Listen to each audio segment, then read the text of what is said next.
ਇਹ ਪ੍ਰਸਾਦ ਸਚ ਹੋਏ। ਵਾਹਿਗੁਰੂ ਜੀ ਕੀ ਫਤਿਹ।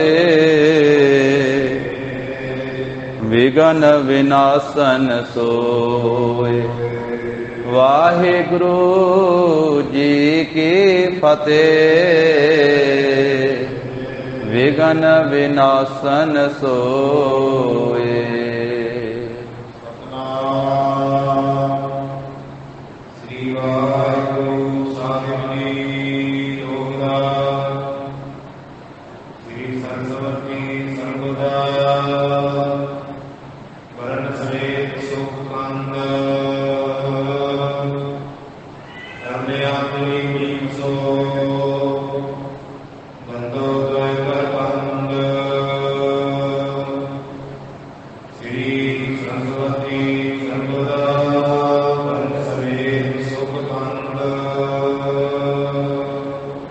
ਵਾਹਿਗੁਰੂ ਜੀ ਕਾ ਖਾਲਸਾ ਵਾਹਿਗੁਰੂ ਜੀ ਕੀ ਫਤਿਹ। ਦਸਾਂ ਪਾਤਸ਼ਾਹੀਆਂ ਦੀ ਜੋਤ, ਤਖਤ ਚੌਰ ਛਤਰ ਦੇ ਮਾਲਕ ਧੰਨ ਸ੍ਰੀ ਗੁਰੂ ਗ੍ਰੰਥ ਸਾਹਿਬ ਜੀ ਮਹਾਰਾਜ, ਸਤਿਗੁਰਾਂ ਦੀ ਅਪਰ ਅਪਾਰ ਕਿਰਪਾ ਰਹਿਮਤ ਦਾ ਸਦਕਾ ਜਗਤ ਗੁਰੂ ਜਾਹਰ ਪੀਰ ਜਗਤ ਗੁਰ ਬਾਬਾ ਧੰਨ ਧੰਨ ਸ੍ਰੀ ਗੁਰੂ ਨਾਨਕ ਦੇਵ ਸਾਹਿਬ ਜੀ ਮਹਾਰਾਜ, ਸਤਿਗੁਰਾਂ ਦੇ ਪਾਵਣੇ ਅਸਥਾਨ ਸੱਚਖੰਡ ਦਰਬਾਰ ਗੁਰਦੁਆਰਾ ਸ੍ਰੀ ਬੇਰ ਸਾਹਿਬ ਜੀ ਵਿਖੇ ਸਜੇ ਹੋਏ ਸੁੰਦਰ ਦੀਵਾਨ ਦੀ ਹਾਜ਼ਰੀ ਭਰ ਰਹੀ ਗੁਰੂ ਕੀ ਸਾਜੀ ਨਵਾਜੀ ਹੋਈ ਸਾਧ ਸੰਗਤ ਜੀਓ, ਮਹਾਰਾਜ ਸਾਹਿਬ ਜੀ ਨੇ ਕਿਰਪਾ ਕੀਤੀ ਹੈ, ਆਪਣੇ ਅੰਮ੍ਰਿਤਮਈ ਦਰਸ਼ਨ ਬਖਸ਼ਿਸ਼ ਕੀਤੇ, ਸਤ ਸੰਗਤ ਦਾ ਅਮੋਲਕ ਸੁਭਾਗਾ ਸਮਾਂ ਪ੍ਰਾਪਤ ਹੋਇਆ। ਲੜੀਵਾਰ ਰੂਪ ਵਿੱਚ ਸਤਿਗੁਰੂ ਗਰੀਬ ਨਵਾਜ ਧੰਨ ਧੰਨ ਸ੍ਰੀ ਗੁਰੂ ਨਾਨਕ ਦੇਵ ਸਾਹਿਬ ਮਹਾਰਾਜ ਜੀ ਦਾ ਇਤਿਹਾਸ ਸਰਵਣ ਕਰ ਰਹੇ ਹਾਂ। ਪਿਛਲੇ ਪ੍ਰਸੰਗ ਦੇ ਵਿੱਚ ਗੁਰੂ ਦੀਆਂ ਸੰਗਤਾਂ ਨੇ ਸਰਵਣ ਕੀਤਾ ਹੈ, ਜਿਵੇਂ ਮਹਾਰਾਜ ਸਾਹਿਬ ਜੀ ਚਾਦਰਾ ਲੈ ਕਰਕੇ ਆਪਣੇ ਘਰ ਦੇ ਵਿੱਚ ਕਈ ਵਾਰੀ ਘਰ ਤੋਂ ਬਾਹਰ ਦਰਖਤਾਂ ਦੇ ਹੇਠਾਂ ਬਰਾਜੇ ਰਹਿੰਦੇ।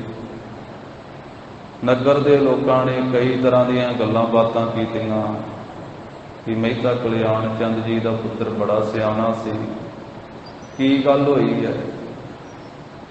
ਫਿਰ ਮੌਲਵੀ ਨੂੰ ਪਿਤਾ ਜੀ ਨੇ ਬੁਲਾ ਕੇ ਲਿਆਂਦਾ। ਉਹਨਾਂ ਨੇ ਕਈ ਬੇਨਤੀਆਂ ਕੀਤੀਆਂ ਕਿ ਆਪ ਜੀ ਉੱਠੋ, ਕੋਈ ਗੱਲਬਾਤ ਕਰੋ। ਅਖੀਰ ਆਖਿਆ ਖੁਦਾ ਦੇ ਵਾਸਤੇ ਉੱਠੋ। ਮਹਾਰਾਜ ਉੱਠੇ। ਫਿਰ ਤਿਲੰਗ ਰਾਗ ਦਾ ਪਹਿਲਾ ਸ਼ਬਦ ਆਪਣੀ ਰਸਨਾ ਤੋਂ ਉਚਾਰਨ ਕਰਕੇ ਪਵਿੱਤਰ ਉਪਦੇਸ਼ ਬਖਸ਼ਿਆ, ਜੋ ਆਪਾਂ ਸਾਰਾ ਪ੍ਰਸੰਗ ਸਰਵਣ ਕੀਤਾ ਹੈ। ਮੌਲਵੀ ਕੁਤਬਦੀਨ ਨਿਹਾਲ ਹੋਇਆ। ਉਹਨੇ ਆਖਿਆ ਮਹਾਰਾਜ ਜਿਵੇਂ ਆਪ ਦੀ ਮੌਜ ਹੈ ਉਸੇ ਤਰ੍ਹਾਂ ਵਿਚਰੋ, ਭਾਵੇਂ ਵਿਰਾਜੋ ਭਾਵੇਂ ਬੈਠੋ, ਮੈਂ ਕੁਝ ਵੀ ਨਹੀਂ ਆਖਦਾ। ਉਹਨੂੰ ਸਮਝ ਪੈ ਗਈ ਤੇ ਸਤਿਗੁਰੂ ਜੀ ਤੋਂ ਉਪਦੇਸ਼ ਲੈ ਕਰਕੇ ਪਰਮੇਸ਼ਰ ਦੀ ਤਰਫ ਪ੍ਰੀਤ ਜਾਗ ਪਈ, ਵਿਸ਼ਿਆਂ ਦਾ ਤਿਆਗੀ ਹੋ ਗਿਆ, ਲਿਵ ਲੱਗ ਗਈ। ਫਿਰ ਜਿੰਨਾ ਚਿਰ ਸਰੀਰ ਕਰਕੇ ਮੌਲਵੀ ਸਾਹਿਬ ਜਿਉਂਦੇ ਰਹੇ, ਉਹਨਾਂ ਚਿਰ ਵਾਹਿਗੁਰੂ ਦਾ ਨਾਮ ਜਪਦੇ ਰਹੇ। ਜੀਵਤ ਜਪਤ ਰਹਿਓ ਸੋ ਨਾਮੋ, ਅੰਤਕਾਲ ਗਮਨਿਓ ਹਰ ਧਾਮੋ। ਅੱਗੇ ਸਾਧ ਸੰਗਤ ਜੀ ਨਾਵੇਂ ਅਧਿਆਏ ਦੀ ਕਥਾ ਆਰੰਭ ਹੁੰਦੀ ਹੈ। ਸੋ ਜਿਵੇਂ ਵੀ ਭਾਈ ਸਾਹਿਬ ਜੀ ਵਰਣਨ ਕਰਦੇ ਹਨ, ਸ਼ਰਧਾ ਭਾਵਨਾ ਸਹਿਤ ਸਰਵਣ ਕਰੀਏ। ਜਗਤ ਗੁਰੂ ਜੀ ਦਾ ਧਿਆਨ ਧਰਦਿਆਂ ਹੋਇਆਂ ਭਾਵਨਾ ਸਹਿਤ ਉਚਾਰਨ ਕਰੋ ਜੀ, ਸਤਿਨਾਮ ਸ੍ਰੀ ਵਾਹਿਗੁਰੂ ਸਾਹਿਬ ਜੀ।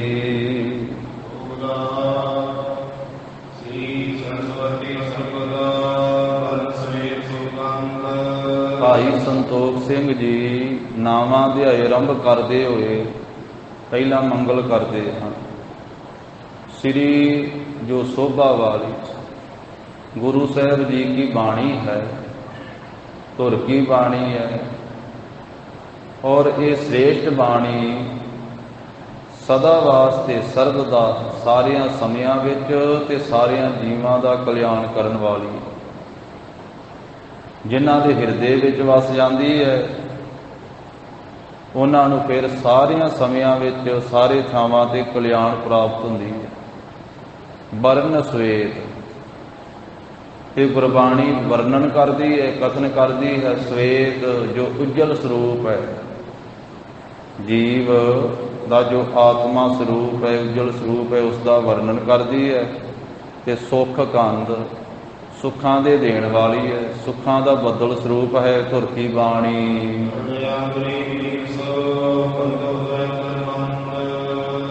ते तरल आंगुली, जिवें ਉਂਗਲੀਆਂ बड़ियां तरल ਹੁੰਦੀਆਂ चंचल ਹੁੰਦੀਆਂ ਉਂਗਲੀਆਂ, इस तरह साडा मन बड़ा चंचल है।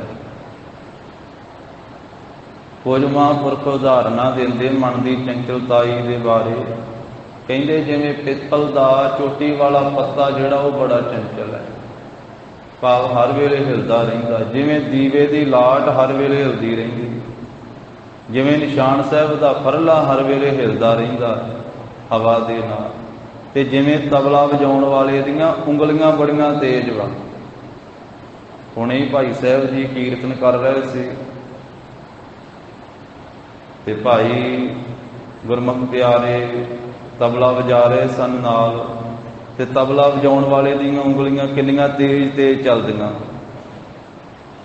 चंचल तरले आंगुली, जिवें ਉਂਗਲੀਆਂ तेज वा इसे तरह ही ये मन साडा बड़ा तेज है, इन्हां चीज़ां नालों भी तेज है, इन्हां चीज़ां नालों भी चंचल है, आकाशी बिजली नालों भी तेज है, सब नालों तेज है मन। पर मन नालों भी तेज है गुरु का शब्द। तरले आंगुली बीन सो, ते बीन जिहड़ा खिलरिया होया है, जिवें रेता दे विच सोना खिलरिया होया कि उसनूं डांवले चुग लैंदे हन, रेत विचों सोयना डांवले उहनूं चुग लैंदे है, जिवें लोहे नूं चमक पत्थर जिहड़ा है वो टुकड़ियां नूं इकट्ठा कर लैंदा। इसे तरह ये तरल ਉਂਗਲੀਆਂ की तरह, तेज ਉਂਗਲੀਆਂ की तरह ये मन तेज है, और संसार के पदार्थां दे विच मन खिलरिया होया, ते मन नूं इकट्ठा करन वाला गुरु का शब्द, गुरु की बाणी है। सो बंदों बंदों दुआ कर बंद, ऐसे गुरु के शब्द नूं, गुरु की बाणी नूं भाई साहब कहंदे मैं दोवें हथ जोड़ करके वंदना करदा, नमस्कार करदा हाँ धुर की बाणी नूं, जो साडे खिलरे हुए खिंडे हुए मन नूं चुगन वाली, इकट्ठा करन वाली, एकाग्र करन वाली बाणी है। जो तरल चंचल मन नूं एकाग्रता दे सहित करन वाली गुरु की बाणी है, ऐसी बाणी नूं मैं नमस्कार करदा। श्री बाला संधुरवाज, सत्कारयोग भाई बाला जी संधू जिन्हां दी गोत है, वो श्री गुरु अंगद देव साहब महाराज दूजे पातशाह की हजूरी दे विच श्री खडूर साहब पावन स्थान ते जगत गुरु जी की कथा महाराज नूं सुना रहे, दूजे पातशाह महाराज सरवण कर रहे हैं। भाई पैड़ा मोखा जी कथा लिखण की सेवा करते, ਉਹਦੇ तो फिर जन्म साखी लिखी गई है, जिहदा नाम है भाई बाला जी वाली जन्म साखी। ਉਹਦੇ तो फिर भाई साहब भाई संतोख सिंह जी ने ये श्री गुरु नानक प्रकाश ग्रंथ ये छंदाबंदी दे विच वर्णन किया है। भाई बाला जी सुणाउंदे हन इतिहास।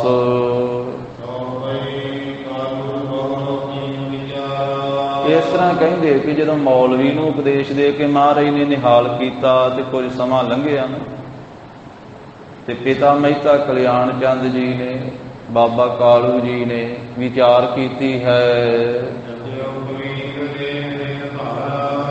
हित धारण किया कि मैं हुण अपने पुत्र श्री नानक नूं जनेऊ पवावां।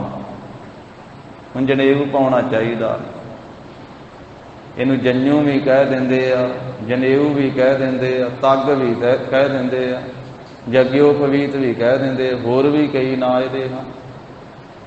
ਤਾਂ ਇਹ ਜਨੇਊ ਪਾਉਣ ਵਾਸਤੇ ਪਿਤਾ ਜੀ ਨੇ ਆਪਣੇ ਮਨ ਵਿੱਚ ਖਿਆਲ ਧਾਰਨ ਕੀਤਾ ਹੈ।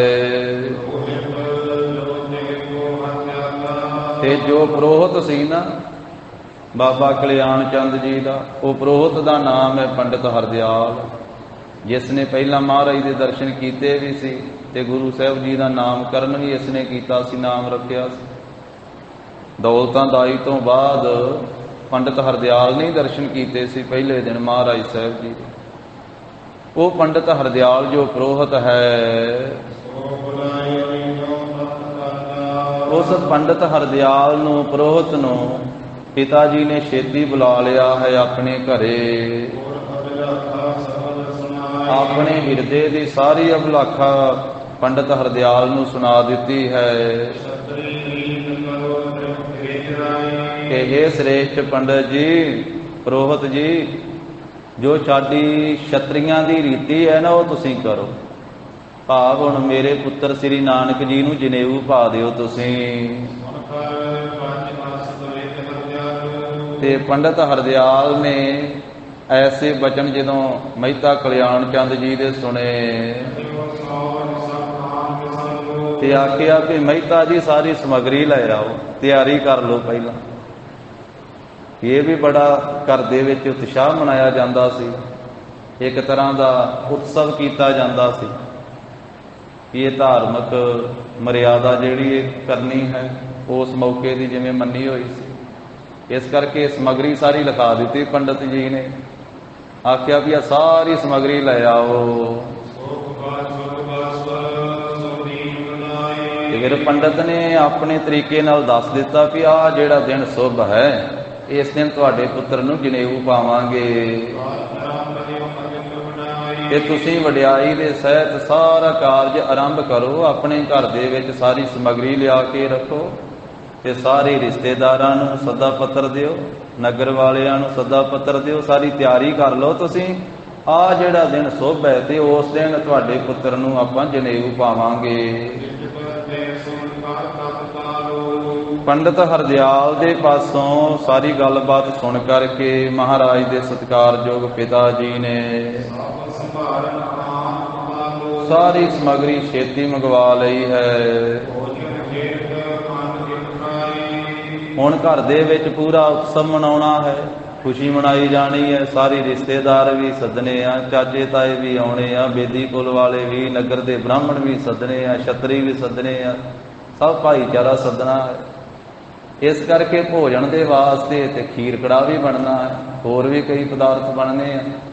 ਸਾਰਾ ਜਿਹੜਾ ਹੈ ਨਾ ਭੋਜਨ ਦੇ ਵਾਸਤੇ ਅੰਨ ਇਕੱਠਾ ਕਰਵਾ ਲਿਆ ਪਿਤਾ ਜੀ ਨੇ। ਤੇ ਮਾਸ ਵੀ ਤਿਆਰ ਕਰਨਾ ਹੈ। ਫਿਰ ਭੋਜਨ ਦੇ ਵਿੱਚ ਇੱਕ ਬੱਕਰਾ ਵੀ ਮੰਗਵਾ ਲਿਆ ਕਿ ਬੱਕਰਾ ਵੀ ਬਣਾਇਆ ਜਾਵੇਗਾ, ਫਿਰ ਤੇ ਬੱਕਰੇ ਦਾ ਵੀ ਮਾਸ ਜਿਹੜਾ ਹੈ ਉਹ ਵਰਤਾਇਆ ਜਾਵੇਗਾ। ਹੁਣ ਇਹ ਮਹਾਰਾਜ ਸਾਹਿਬ ਜੀ ਤੋਂ ਪਹਿਲਾਂ ਦੀ ਹੈ। ਕਈਆਂ ਦੇ ਖਿਆਲ ਹੋਣਾ ਮਨ ਵਿੱਚ ਵੀ ਇਹ ਵੀ ਬੱਕਰੇ ਦੀ ਗੱਲ ਕਿਵੇਂ ਆ ਗਈ।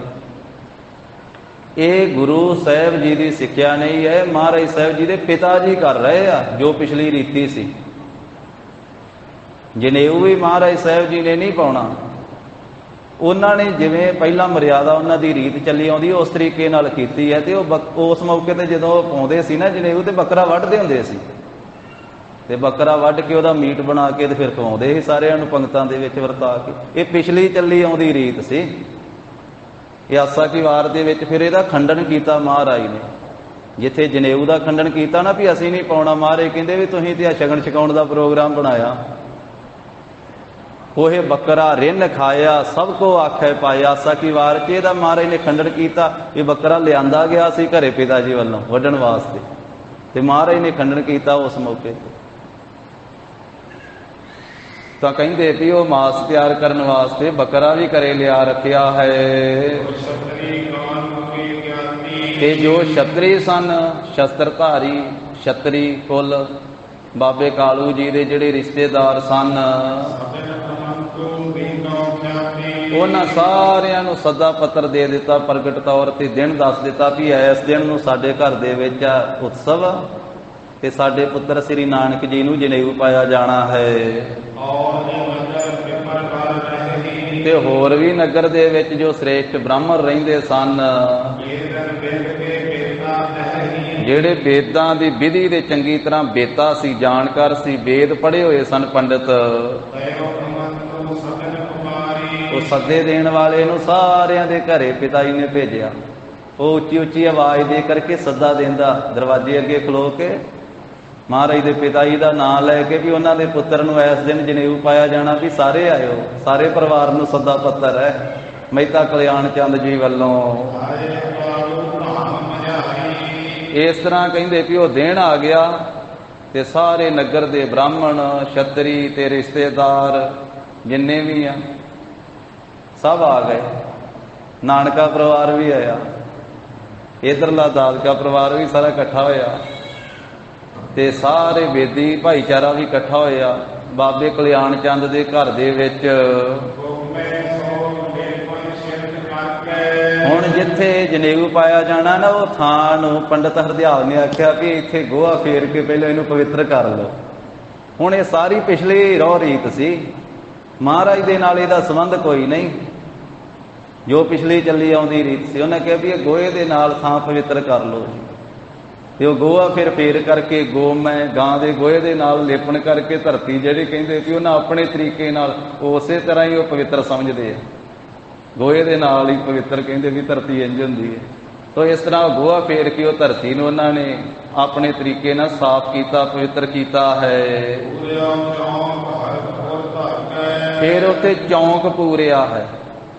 ਉਹ ਚੌਲਾਂ ਦੇ ਵਿੱਚ ਹਲਦੀ ਜੀ ਪਾ ਕੇ, ਆਟਾ ਜਿਹਾ ਪਾ ਕੇ ਤੇ ਇਸ ਤਰੀਕੇ ਦੇ ਨਾਲ ਉਹ ਲਕੀਰਾਂ ਜੀਆਂ ਕੱਢ ਦਿੰਦੇ ਹਨ, ਵਿੱਚ ਗੁੜ ਵੀ ਰੱਖਦੇ ਆ। ਫਿਰ ਇਸੇ ਤਰ੍ਹਾਂ ਆਪਣੇ ਉਹ ਦੇਵਤਿਆਂ ਦੀ ਪੂਜਾ ਕਰਦੇ, ਉਹਨੂੰ ਕਹਿੰਦੇ ਚੌਂਕ ਪੂਰਨਾ। ਇਹ ਪੰਡਤ ਜੀ ਪੂਰਦੇ ਆ। ਤਾਂ ਉਹਨਾਂ ਨੇ ਫਿਰ ਉਹ ਚੌਂਕ ਸਾਰਾ ਪੂਰਿਆ, ਹਿਰਦੇ ਦੇ ਵਿੱਚ ਖੁਸ਼ੀ ਧਾਰਨ ਕਰਕੇ ਕਿ ਇਹਦੇ ਚੌਂਕੇ ਦੇ ਵਿੱਚ ਫਿਰ ਸ੍ਰੀ ਨਾਨਕ ਜੀ ਨੂੰ ਬਿਠਾਵਾਂਗੇ ਤੇ ਇੱਥੇ ਜਨੇਊ ਪਾਵਾਂਗੇ। ਆਹ ਥਾਂ ਪਵਿੱਤਰ ਕੀਤੀ ਉਹਨਾਂ ਨੇ। ਜਦੋਂ ਸਾਰੀ ਆਪਣੀ ਰਹੁ ਰੀਤ ਕਰ ਲਈ ਨਾ, ਤੇ ਫਿਰ ਸ੍ਰੀ ਨਾਨਕ ਜੀ ਨੂੰ ਬੁਲਾ ਲਿਆ ਹੈ। ਚਾਰ ਚੁਫੇਰੇ ਬ੍ਰਾਹਮਣ ਬੈਠੇ ਆ, ਛਤਰੀ ਬੈਠੇ ਆ, ਰਿਸ਼ਤੇਦਾਰ ਬੈਠੇ ਸਾਰੇ, ਤੇ ਵਿਚਕਾਰ ਬਾਬਾ ਜੀ ਨੂੰ ਬਿਠਾ ਲਿਆ। ਸਾਰਿਆਂ ਬ੍ਰਾਹਮਣਾਂ ਤੇ ਛਤਰੀਆਂ ਦੇ ਵਿੱਚ ਜਿਵੇਂ ਤਾਰਿਆਂ ਦੀ ਸਭਾ ਦੇ ਵਿੱਚ, ਜਿਵੇਂ ਕਹਿੰਦੇ ਵੀ ਪੂਰਨਮਾਸ਼ੀ ਦਾ ਚੰਦਰਮਾ ਸ਼ੋਭਦਾ ਹੈ ਨਾ ਤਾਰਿਆਂ ਦੀ ਸਭਾ ਵਿੱਚ, ਇਸ ਤਰ੍ਹਾਂ ਸਤਿਗੁਰਾਂ ਦੀ ਸ਼ੋਭਾ ਹੈ। ਸ਼ੋਭਾ ਦੇ ਸਹਿਤ ਇਸ ਤਰ੍ਹਾਂ ਸਾਰੇ ਬ੍ਰਾਹਮਣਾਂ ਤੇ ਛਤਰੀਆਂ ਦੇ ਵਿਚਕਾਰ ਜਾ ਕੇ ਸੁੱਖਾਂ ਦੇ ਦਾਤੇ ਸਭਾ ਵਿੱਚ ਬੈਠ ਗਏ। ਜੋ ਛਤਰੀਆਂ ਦੀ ਪੁਰਾਣੀ ਰੀਤ ਚੱਲੀ ਆਉਂਦੀ ਸੀ, ਜੋ ਸਦੀਆਂ ਤੋਂ ਲੈ ਕਰਕੇ ਰਹੁ ਰੀਤ ਚੱਲੀ ਆਉਂਦੀ ਸੀ ਨਾ ਛਤਰੀ ਕੌਮ ਦੀ, ਤਾਂ ਉਹ ਪੰਡਤ ਹਰਦਿਆਲ ਜੀ ਨੇ, ਸ੍ਰੇਸ਼ਟ ਪੰਡਤ ਨੇ, ਕਹਿੰਦੇ ਸਭ ਤਰੀਕੇ ਨਾਲ ਉਹ ਰਹੁ ਰੀਤ ਕੀਤੀ ਹੈ। ਫਿਰ ਜਿਹੜਾ ਬੇਦੀ ਕੁਲ ਦਾ ਆਚਰਣ ਸੀ ਉਹ ਸਿਖਾਉਣ ਲੱਗ ਪਿਆ ਕੁਲ ਦਾ। ਕੁਝ ਸਮਾਂ ਆਪਣੀ ਗੱਲਬਾਤ ਕਰਕੇ ਫਿਰ ਬਾਬਾ ਜੀ ਦੇ ਗਲ ਦੇ ਵਿੱਚ ਜੰਨੂ ਪਾਉਣ ਲੱਗਾ ਪੰਡਤ ਹਰਦਿਆਲ। ਜਗਤ ਦੇ ਦੁੱਖਾਂ ਨੂੰ ਕੱਟਣ ਵਾਲੇ, ਜਿਨ੍ਹਾਂ ਦੇ ਸੋਹਣੇ ਨੇਤਰ ਹਨ, ਧੰਨ ਸ੍ਰੀ ਗੁਰੂ ਨਾਨਕ ਦੇਵ ਸਾਹਿਬ ਜੀ ਮਹਾਰਾਜ, ਜੋ ਸ੍ਰੇਸ਼ਟ ਮੁਕਤੀ ਦੇ ਦਾਤੇ ਹਨ, ਜਿਨ੍ਹਾਂ ਦੀ ਨਜ਼ਰ ਮਹਾਰਾਜ ਨੇ ਪੰਡਤ ਵੱਲੇ ਤੱਕਣਾ ਕੀਤਾ ਹੈ ਮੁਕਤੀ ਦਾਤੀ ਦ੍ਰਿਸ਼ਟੀ ਦੇ ਨਾਲ। ਮਹਾਰਾਜ ਕਹਿਣ ਲੱਗੇ, ਪੰਡਤ ਜੀ ਜਨੇਊ ਬਾਅਦ ਵਿੱਚ ਪਾਇਓ, ਪਹਿਲਾਂ ਮੈਨੂੰ ਜਨੇਊ ਬਾਰੇ ਦੱਸ ਦਿਓ, ਪਹਿਲਾਂ ਜਨੇਊ ਬਾਰੇ ਮੈਨੂੰ ਜਾਣਕਾਰੀ ਦੇ ਦਿਓ, ਮੈਨੂੰ ਇਹਦੇ ਬਾਰੇ ਸਮਝਾ ਦਿਓ, ਪਾਇਓ ਬਾਅਦ ਵਿੱਚ, ਬਿਨਾਂ ਸਮਝਣ ਤੋਂ ਮੈਂ ਨਹੀਂ ਜੇ ਪਾਉਣਾ, ਪਹਿਲਾਂ ਇਹਦੇ ਬਾਰੇ ਮੈਨੂੰ ਦੱਸੋ। ਬੂਝਤ ਭੇਦ ਵਿੱਚ ਮੋਹੇ ਸੁਣਾਵੋ। ਪੁੱਛਣ ਲੱਗੇ, ਪੰਡਤ ਜੀ ਇਹ ਜਨੇਊ, ਇਹ ਮੈਨੂੰ ਇਹਦੇ ਬਾਰੇ ਪਹਿਲਾਂ ਸੁਣਾਓ ਸਾਰੀ ਗੱਲਬਾਤ। ਇਹ ਕੀ ਕਾਰਨ ਹੈ, ਕਿਸ ਵਾਸਤੇ ਜਨੇਊ ਮੇਰੇ ਪਾਉਣ ਲੱਗੇ ਹੋ ਤੁਸੀਂ? ਇਸ ਦੇ ਪਾਉਣ ਦੇ ਨਾਲ ਮਨੁੱਖ ਦੇ ਵਿੱਚ ਕੀ ਵਾਧਾ ਹੁੰਦਾ ਹੈ? ਇਹਦੇ ਨਾਲ ਵਧੀਕੀ ਕੀ ਹੁੰਦੀ ਹੈ, ਅਧਿਕਤਾ ਕੀ ਹੈ, ਇਹਦੇ ਨਾਲ ਵਿਸ਼ੇਸ਼ਤਾ ਕੀ ਬਣਦੀ ਹੈ। ਪੰਡਤ ਜੀ, ਇਹ ਜਨੇਊ ਪਾਉਣ ਨਾਲ ਇਹ ਕਿਹੜੀ ਪਦਵੀ ਤੇ ਪਹੁੰਚਾ ਦਿੰਦਾ ਹੈ? ਇਹਨੂੰ ਪਾ ਕੇ ਕਿੱਥੇ ਪਹੁੰਚ ਜਾਈਦਾ ਹੈ? ਜੇ ਨਾ ਜਨੇਊ ਪਹਿਨੀਏ ਤੇ ਫਿਰ ਕੀ ਘਾਟਾ ਰਹਿੰਦਾ, ਫਿਰ ਕਮੀ ਕੀ ਰਹਿੰਦੀ ਹੈ, ਨਿਊਨਤਾ ਕੀ ਰਹਿੰਦੀ ਹੈ? ਪੰਡਤ ਜੀ, ਪਹਿਲਾਂ ਇਹ ਸਾਰੀ ਗੱਲ ਸਮਝਾਓ ਵੀ ਜਨੇਊ ਪਾਉਣ ਨਾਲ ਕੀ ਪ੍ਰਾਪਤ ਹੁੰਦਾ ਹੈ, ਜੇ ਨਾ ਪਾਈਏ ਤੇ ਕੀ ਘਾਟਾ ਪੈਂਦਾ ਹੈ। ਜਦੋਂ ਇੰਨੀ ਗੱਲ ਸੁਣੀ ਨਾ ਪੰਡਤ ਹਰਦਿਆਲ ਨੇ, ਉਹਦੇ ਚਿੱਤ ਵਿੱਚ ਉਤਸ਼ਾਹ ਚਮਕਿਆ, ਚੌਂਕ ਉਤਸ਼ਾਹ, ਅੰਦਰੋਂ ਉਤਸ਼ਾਹ ਪੈਦਾ ਹੋਇਆ। ਉਹ ਇੱਛਾ ਕਰਦਾ, ਉਹਦੇ ਅੰਦਰ ਜਗਿਆਸਾ ਸੀ ਪਹਿਲਾਂ ਵੀ ਮੇਰਾ ਮੋਹ ਤੇ ਭਰਮ ਜਿਹੜਾ ਵਾ ਉਹ ਕੰਮ ਹੋ ਜਾਵੇ, ਭਾਵ ਖਤਮ ਹੋ ਜਾਵੇ। ਪੰਡਤ ਹਰਦਿਆਲ ਦੀ ਇੱਛਾ ਪਹਿਲਾਂ ਹੀ ਸੀ ਕਿ ਕਦੋਂ ਇਹ ਬੋਲਣ ਲੱਗਣਗੇ, ਕਦੋਂ ਉਪਦੇਸ਼ ਦੇਣ ਲੱਗਣਗੇ ਤੇ ਇਹਨਾਂ ਦੀ ਰਸਨਾ ਦਾ ਉਪਦੇਸ਼ ਮੈਨੂੰ ਵੀ ਪ੍ਰਾਪਤ ਹੋਵੇ। ਇਹ ਜਦੋਂ ਪਹਿਲੇ ਦਿਨ ਹੀ ਬਾਬਾ ਜੀ ਦੇ ਦਰਸ਼ਨ ਕੀਤੇ ਸੀ ਨਾ, ਜਦੋਂ ਮਹਾਰਾਜ ਸਾਹਿਬ ਜੀ ਨੇ ਪ੍ਰਕਾਸ਼ ਧਾਰਿਆ ਸੀ ਕੱਤਕ ਦੀ ਪੂਰਨਮਾਸ਼ੀ, ਉਸੇ ਦਿਨ ਹੀ ਜਦੋਂ ਪੰਡਤ ਹਰਦਿਆਲ ਨੂੰ ਘਰੇ ਬੁਲਾਇਆ ਸੀ ਵੀ ਪਰਮੇਸ਼ਰ ਨੇ ਕਿਰਪਾ ਕੀਤੀ ਹੈ ਤੇ ਬਾਲਕ ਜਨਮਿਆ ਹੈ, ਤੇ ਪੰਡਤ ਨੇ ਜਦੋਂ ਦਰਸ਼ਨ ਕੀਤੇ ਸੀ ਤੇ ਨਿਹਾਲ ਹੋ ਗਿਆ ਸੀ, ਨਮਸਕਾਰ ਕੀਤੀ ਸੀ ਖਲੋ ਕੇ ਹੱਥ ਜੋੜ ਕੇ ਚਰਨਾਂ ਤੇ। ਉਦੋਂ ਹੀ ਮਨ ਵਿੱਚ ਫੁਰਨਾ ਬਣਾਇਆ ਸੀ ਵੀ ਜਦੋਂ ਇਹ ਕੁਝ ਵੱਡੇ ਹੋਣਗੇ, ਬੋਲਣ ਲੱਗਣਗੇ, ਉਪਦੇਸ਼ ਦੇਣ ਲੱਗਣਗੇ ਤੇ ਮੈਨੂੰ ਵੀ ਇਹਨਾਂ ਦੀ ਰਸਨਾ ਦਾ ਉਪਦੇਸ਼ ਪ੍ਰਾਪਤ ਹੋਵੇ। ਤੇ ਅੱਜ ਉਹ ਸਮਾਂ ਬਣ ਗਿਆ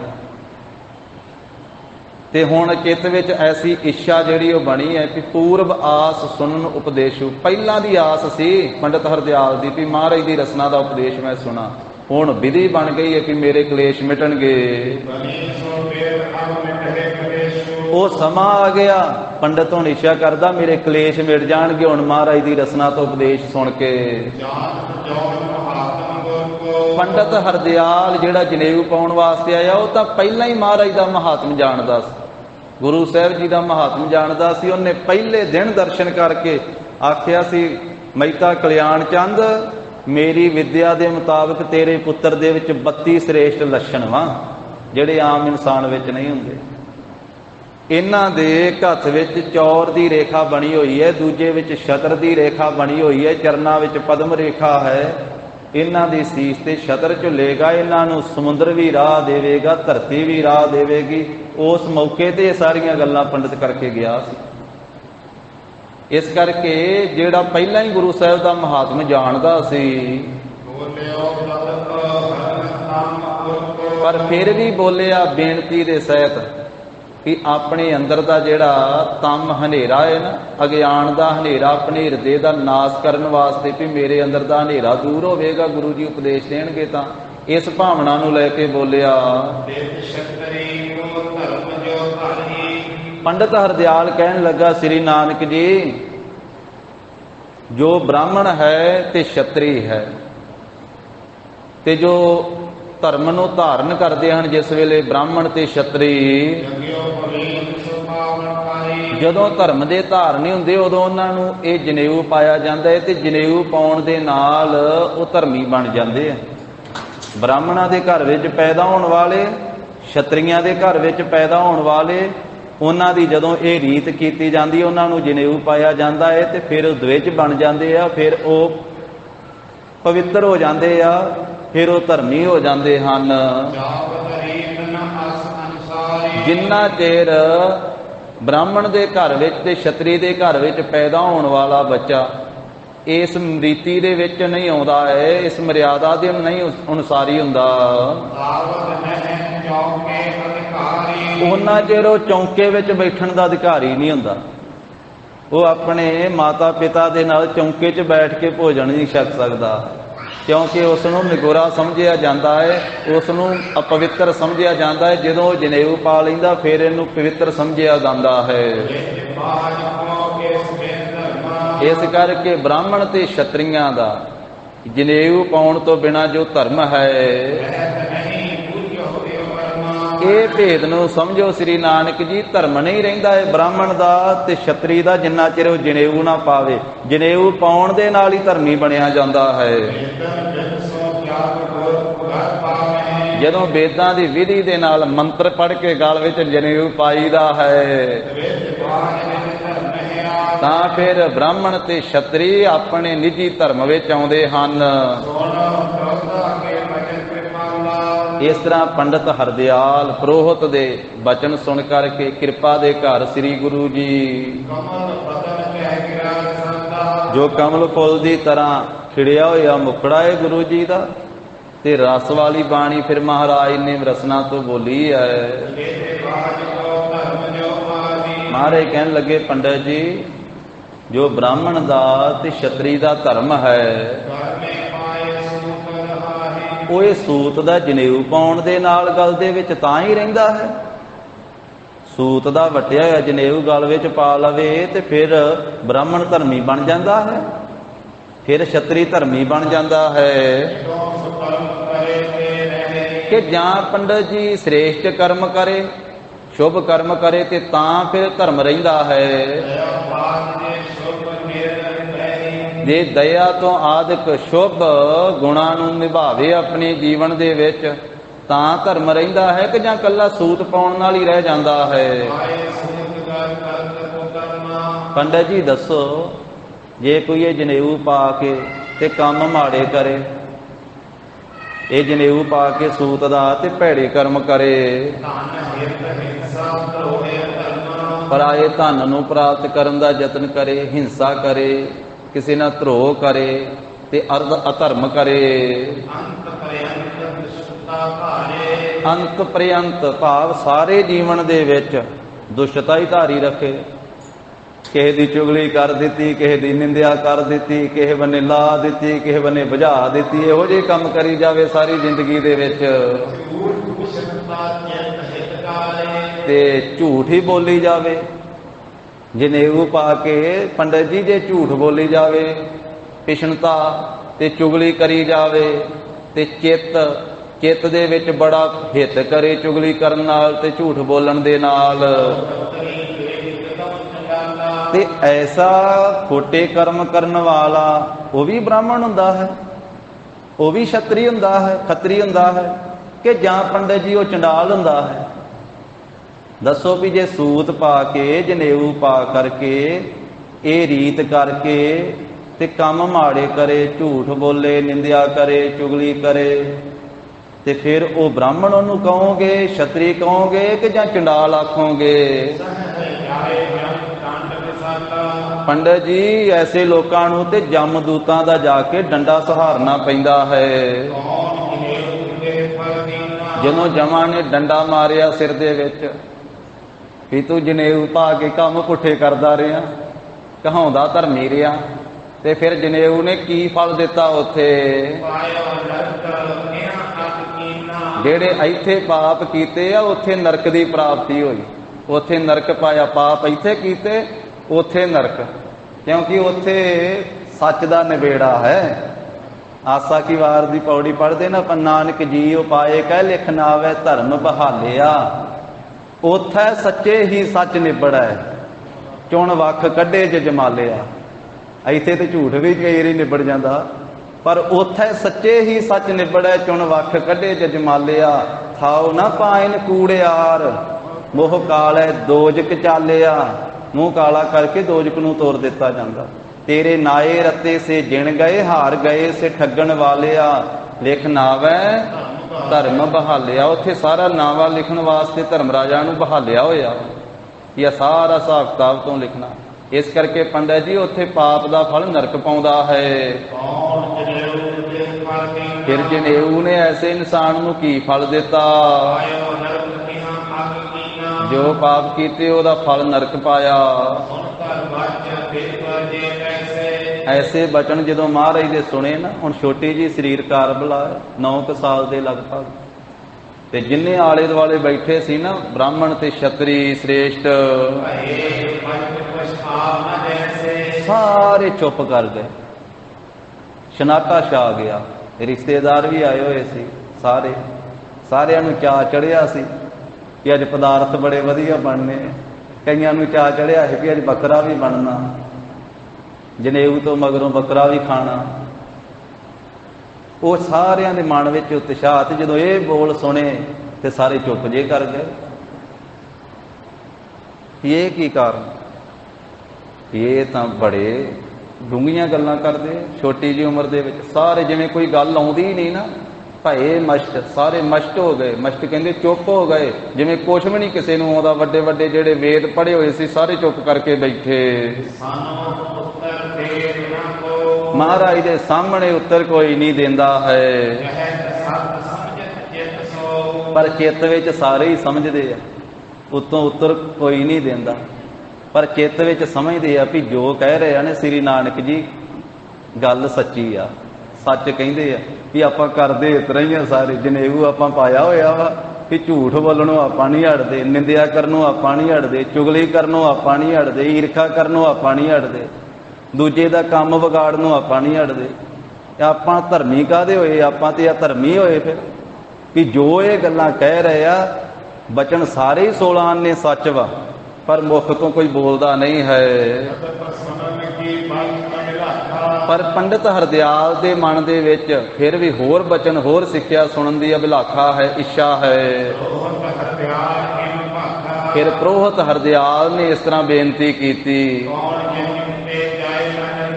ਕਹਿਣ ਲੱਗੇ ਜੀ ਉਹ ਕਿਹੜਾ ਜੰਨੂ ਆ ਫਿਰ ਜਿਹਦੇ ਨਾਲ ਜੰਨੂ ਨੂੰ ਪਾਵੇ ਤੇ ਨਰਕ ਵਿੱਚ ਨਾ ਜਾਵੇ। ਜੇ ਤੁਸੀਂ ਕਹਿੰਦੇ ਹੋ ਵੀ ਇਹ ਪਾਇਆ ਜੀਵ ਨਰਕ ਤੋਂ ਨਹੀਂ ਬਚਦਾ, ਨਰਕ ਵਿੱਚ ਜਾਣਾ ਪੈਂਦਾ, ਫਿਰ ਉਹ ਕਿਹੜਾ ਜੰਨੂ ਜਿਹਦੇ ਨਾਲ ਨਰਕ ਤੋਂ ਬਚ ਜਾਵੇ? ਜਿਸ ਕਰਕੇ ਜਮ ਖੋਟੀਆਂ ਤਰਕਾਂ ਨਾ ਕਰੇ, ਜਮ ਨਾ ਕੁੱਟੇ। ਪੰਡਿਤ ਹਰਦਿਆਲ ਜੀ ਮਹਿਮਾ ਜਾਣਦਾ ਸੀ। ਉਹਨੇ ਬੇਨਤੀ ਕੀਤੀ ਕਿ ਮਹਾਰਾਜ ਤੁਸੀਂ ਆਪਣੀ ਰਸਨਾ ਤੋਂ ਸੱਚੇ ਜਨੇਊ ਦਾ ਉਪਦੇਸ਼ ਸੁਣਾ ਦਿਓ ਜੀ। ਤੁਸੀਂ ਦੱਸ ਦਿਓ ਸੱਚਾ ਜਨੇਊ ਕਿਹੜਾ ਹੈ। ਮਹਾਰਾਜ ਸਾਰਿਆਂ ਦੇ ਹਿਰਦੇ ਵਿੱਚ ਪ੍ਰਸੰਨਤਾ ਹੈ ਤੇ ਆਪ ਜੀ ਦੀ ਰਸਨਾ ਤੋਂ ਸੱਚਾ ਜਨੇਊ ਸੁਣਨ ਦੀ ਇੱਛਾ ਹੈ। ਕਮਲ ਵਰਗਾ, ਕਮਲ ਫੁੱਲ ਵਰਗਾ ਖਿੜਿਆ ਹੋਇਆ ਜਿਨ੍ਹਾਂ ਦਾ ਚਿਹਰਾ ਹੈ, ਧੰਨ ਸ੍ਰੀ ਗੁਰੂ ਨਾਨਕ ਦੇਵ ਸਾਹਿਬ ਮਹਾਰਾਜ ਜੀ ਦਾ। ਫਿਰ ਆਪਣੇ ਮੁਖਾਰ ਬਿੰਦ ਤੋਂ ਬਚਨ ਕਹੇ, ਜਿਸ ਜੰਨੂ ਨੂੰ ਪਹਿਨਣ ਦੇ ਨਾਲ ਮਨੁੱਖ ਸਨਮਾਨਿਆ ਜਾਂਦਾ, ਲੋਕ ਵਿੱਚ ਵੀ ਤੇ ਪਰਲੋਕ ਵਿੱਚ ਵੀ। ਸੁਭਾਏਮਾਨ ਗੁਰੂ ਜੀ ਦੇ ਕੰਠ ਦਾ ਬਚਨ ਹੈ, ਮੁਖ ਦਾ ਬਚਨ ਹੈ। ਪਹਿਲੇ ਪਾਤਸ਼ਾਹ ਮਹਾਰਾਜ ਸਾਹਿਬ ਜੀ ਕਹਿੰਦੇ ਹਨ, ਇਹ ਪਾਵਨ ਸ਼ਲੋਕ ਆਸਾ ਕੀ ਵਾਰ ਦੇ ਵਿੱਚ ਸੁਭਾਏਮਾਨ ਅੰਕਿਤ ਹਨ। ਮਹਾਰਾਜ ਕਹਿੰਦੇ ਪੰਡਤ ਜੀ ਤੁਸੀਂ ਦਇਆ ਦਾ, ਵਾਹਿਗੁਰੂ ਤੁਸੀਂ ਆ ਕਪਾਹ ਦਾ ਜਨੇਊ ਵੱਟ ਕੇ ਲਿਆਉਂਦੇ ਹੋ ਨਾ, ਇਹ ਕਪਾਹ ਵਾਲਾ ਜਨੇਊ ਨਹੀਂ, ਦਇਆ ਦੀ ਕਪਾਹ ਬਣਾਓ, ਦਇਆ ਦਾ ਗੁਣ ਧਾਰਨ ਕਰੋ ਆਪਣੇ ਅੰਦਰ। ਦਇਆ ਦੀ ਕਪਾਹ ਹੋਵੇ ਤੇ ਸੰਤੋਖ ਦਾ ਸੂਤ ਹੋਵੇ। ਇੰਦਰੀਆਂ ਨੂੰ ਕਾਬੂ ਕਰਕੇ ਰੱਖਣਾ, ਜਤੀ ਰਹਿਣਾ ਤੇ ਜਤ ਦੀਆਂ ਗੰਢਾਂ ਹੋਣ ਤੇ ਸਤ ਪ੍ਰਤੱਗੀ ਹੋਣਾ, ਸੱਚ ਬੋਲਣਾ, ਸਤਵਾਦੀ ਹੋਣਾ। ਇਹ ਸੱਤ ਦਾ ਵੱਟ ਚੜਿਆ ਹੋਵੇ। ਪੰਡਤ ਜੀ ਇਹ ਜਿਹੜਾ ਜਨੇਊ ਹੈ ਨਾ, ਦਇਆ ਵਾਲਾ, ਸੰਤੋਖ ਵਾਲਾ, ਜਤ ਤੇ ਸੱਤ ਵਾਲਾ, ਇਹ ਜੀਵ ਆਤਮਾ ਦਾ ਜਨੇਊ ਹੈ, ਕੱਲਾ ਸਰੀਰ ਦਾ ਨਹੀਂ, ਇਹ ਰੂਹ ਦਾ ਜਨੇਊ ਹੈ। ਪੰਡਤ ਜੀ ਜੇ ਇਹੋ ਜਿਹਾ ਜਨੇਊ ਹੈ ਤੇਰੇ ਕੋਲੇ ਤਾਂ ਮੈਨੂੰ ਪਾ ਦੇ, ਨਹੀਂ ਤੇ ਆ ਧਾਗੇ ਵਾਲਾ ਸੂਤ ਵਾਲਾ ਨਹੀਂ ਮੈਂ ਪਾਉਣਾ। ਜੇ ਦਇਆ, ਸੰਤੋਖ, ਜਤ ਤੇ ਸੱਤ ਵਾਲਾ ਜਨੇਊ ਹੈ ਤਾਂ ਪਾਂਡੇ ਘੱਤ ਨਾਮ ਪਾ ਦੇ। ਪੰਡਤ ਜੀ ਜੇ ਹੈ ਇਹੋ ਜਿਹਾ ਜਨੇਊ ਤਾਂ ਮੈਨੂੰ ਪਾ ਦਿਓ। ਨਾ ਇਹ ਟੁੱਟੇਗਾ, ਨਾ ਇਹਨੂੰ ਮੈਲ ਹੀ ਲੱਗੇਗੀ। ਜਦੋਂ ਸਰੀਰ ਚਿਖਾ ਤੇ ਰੱਖ ਕੇ ਜਲਾਇਆ ਜਾਂਦਾ ਹੈ, ਅੰਤਮ ਸੰਸਕਾਰ ਹੁੰਦਾ ਹੈ, ਇਹ ਐਸਾ ਸ਼ੁਭ ਗੁਣਾ ਦਾ ਜਨੇਊ ਸੜੇਗਾ ਵੀ ਨਹੀਂ ਤੇ ਇਹ ਸਰੀਰ ਤੋਂ ਵੱਖਰਾ, ਆਤਮਾ ਤੋਂ ਵੱਖਰਾ ਵੀ ਨਹੀਂ ਹੋਵੇਗਾ, ਕਿਸੇ ਪਾਸੇ ਜਾਏਗਾ ਵੀ ਨਹੀਂ। ਉਹ ਮਨੁੱਖ ਧਨਤਾ ਦੇ ਯੋਗ ਆ, ਮਹਾਨ ਹਨ ਉਹ ਮਨੁੱਖ ਜਿਨ੍ਹਾਂ ਨੇ ਐਸਾ ਜਨੇਊ ਆਪਣੇ ਗਲ ਵਿੱਚ ਪਾ ਕੇ ਪ੍ਰਲੋਕ ਨੂੰ ਜਾਣਾ ਕੀਤਾ। ਉਹ ਧਨਤਾ ਦੇ ਯੋਗ, ਉਹ ਇੱਥੇ ਵੀ ਸਤਿਕਾਰੇ ਜਾਂਦੇ ਆ ਤੇ ਦਰਗਾਹ ਵਿੱਚ ਵੀ ਸਤਿਕਾਰੇ ਜਾਂਦੇ। ਉਹਨਾਂ ਨੂੰ ਦੋ ਲੋਕ ਪਰਲੋਕ ਮਾਣ ਸਨਮਾਨ ਮਿਲਦਾ। ਪੰਡਤ ਜੀ ਇਹੋ ਜਿਹਾ ਜਨੇਊ ਧਾਰਨ ਕਰੋ, ਆਪਣੇ ਅੰਦਰ ਦਇਆ ਪੈਦਾ ਕਰੋ, ਕਿਸੇ ਦੁਖੀ ਉੱਤੇ ਤਰਸ ਕਰਿਆ ਕਰੋ, ਭੁੱਖੇ ਨੂੰ ਪ੍ਰਸ਼ਾਦਾ ਛਕਾਇਆ ਕਰੋ, ਕਿਸੇ ਪਿਆਸੇ ਨੂੰ ਜਲ ਛਕਾਇਆ ਕਰੋ, ਲੋੜਵੰਦ ਨੂੰ ਵਸਤਰ ਦਿਆ ਕਰੋ, ਕਿਸੇ ਗਰੀਬ ਗੁਰਬੇ ਦੇ ਉੱਤੇ, ਬਜ਼ੁਰਗ ਦੇ ਉੱਤੇ, ਬੱਚੇ ਦੇ ਉੱਤੇ, ਦੁਖੀ ਦੇ ਉੱਤੇ, ਕਿਸੇ ਰੋਗੀ ਦੇ ਉੱਤੇ ਦਇਆ ਕਰਿਆ ਕਰੋ, ਅੰਦਰ ਤਰਸ ਆਉਣਾ ਚਾਹੀਦਾ।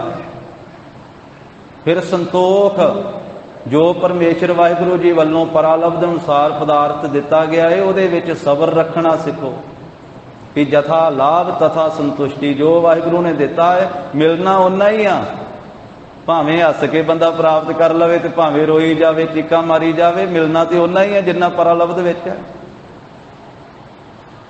ਤੇ ਇਸ ਕਰਕੇ ਉਹ ਸੰਤੋਖ ਨਾਲ ਹੀ ਸ਼ਾਂਤੀ ਪ੍ਰਾਪਤ ਹੋਣੀ, ਸੰਤੋਖ ਨਾਲ ਹੀ ਰਾਜ ਪ੍ਰਾਪਤ ਹੋਣਾ ਹੈ। ਬਿਨਾਂ ਸੰਤੋਖ ਨਹੀਂ ਕੋ ਰਾਜੈ, ਸੁਪਨ ਮਨੋਰਥ ਬ੍ਰਿਥੇ ਸਭ ਕਾਜੈ। ਫਿਰ ਜਤ ਰੱਖਣਾ, ਮਨ ਨੂੰ ਤੇ ਇੰਦਰੀਆਂ ਨੂੰ ਕਾਬੂ ਕਰਕੇ ਰੱਖਣਾ, ਫਿਰ ਸੱਤ ਬੋਲਣਾ।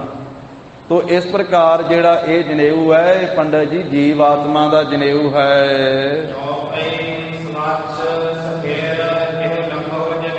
ਇਹ ਪਵਿੱਤਰ ਹੈ, ਸਦਾ ਰਹਿਣ ਵਾਲਾ ਐਸਾ ਜਨੇਊ ਜਾਣੋ।